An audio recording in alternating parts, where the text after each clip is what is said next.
You know, we've all been offended. It's part of life, right? But what if every single one of those offenses, every little insult, every slight, wasn't just a random moment of pain, but actually a carefully set trap?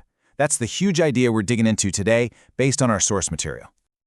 I mean, of course you have. A thoughtless comment from a friend, an unfair decision at work, maybe even a betrayal.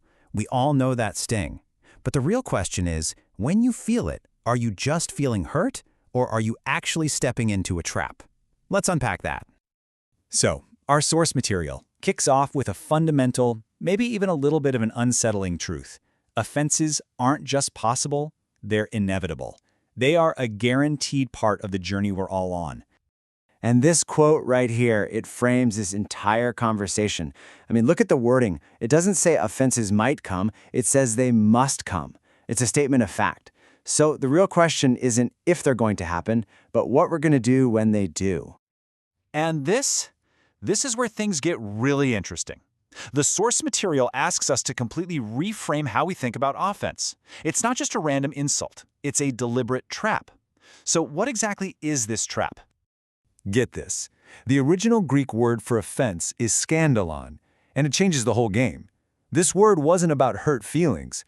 A skandalon was literally the trigger on a trap, the bait on a hook. Its entire purpose was to trip you up and make you stumble into sin. So every offense that comes your way is a direct invitation to walk right into a trap. Okay, so if offenses are traps, where in the world are they coming from? Well, our source material breaks them down into a few common sources we all face, starting with the ones on the outside. So we're looking at 3 distinct external origins for these traps. You've got the ones that come from the world at large, the ones that happen completely by accident, and then, maybe the toughest ones to handle, the ones that come from people in positions of authority. First up, the world itself. Our source points out that it is just full of these traps, and even warns that things are going to get more intense over time. But these traps aren't just floating around in the air, right? They have a very specific delivery system. Other people. The things people say and do. That's often the bait. Of course, not every trap is set on purpose. You know, people can be clumsy. They offend us completely by accident sometimes. For these situations, the source gives some really simple but profound advice. Don't take it to heart. Just let it go. Offer the same grace you'd want someone to give you. But what about when it's an authority figure, like a boss who's just being totally unreasonable? This one is tough. Our gut reaction is probably anger, resentment, we want to retaliate. But the source points us toward this kind of radical idea in 1 Peter 2, to endure it, to take it patiently.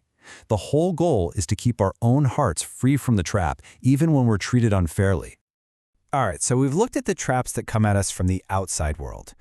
But the source material also makes us turn that spotlight around and look inward at the offenses that can actually spring up from our own spiritual lives. So next, we're going to explore 3 specific Skandalon traps that believers might face on a much deeper spiritual level. These are way more internal, and they can get really personal.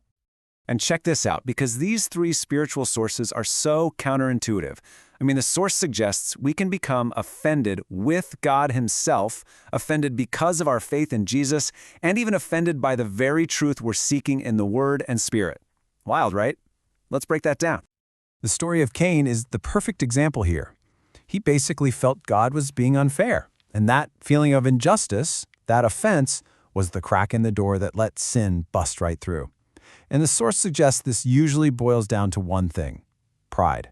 It's when we want God to operate on our terms, not His.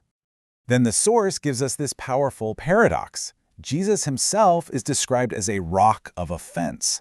For those who believe, He's the cornerstone, the foundation. But for those who don't, His message can be a major stumbling block. The implication? If you follow Him, your very faith might become an offense to other people. And finally, believe it or not, the source says the truth itself can be a trap. God's Word can stretch our minds in ways that feel uncomfortable, that expose our hearts. Or maybe people just misunderstand what God is doing in your life. And let's be honest, in our culture today, simply standing for biblical truth can be unpopular enough to cause a huge offense.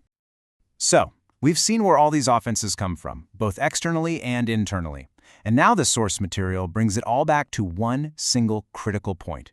Your response is your choice. It's your move.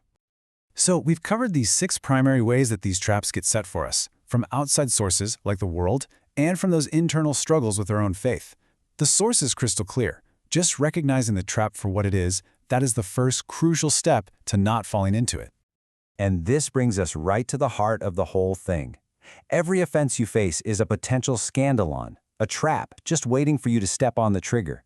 The source material doesn't just give us information, it leaves us with a direct challenge.